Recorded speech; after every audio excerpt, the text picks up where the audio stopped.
మంగళగిరిలో మాయవాదులనే వైష్ణవులు కలహము చేత 2 తెగలై కొట్టుక చచ్చేరు.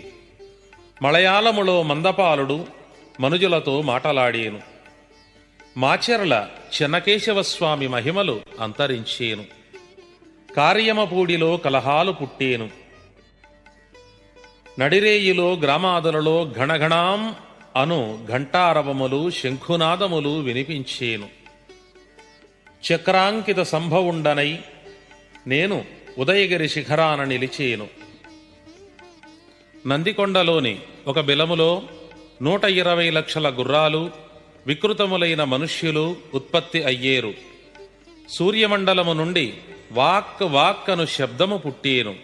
ఉత్తరాదిన ఒక మర్రిమాను తొర్రలో నుండి ఒక మహాత్ముడు నెత్తిన కొమ్ములతో వచ్చేను.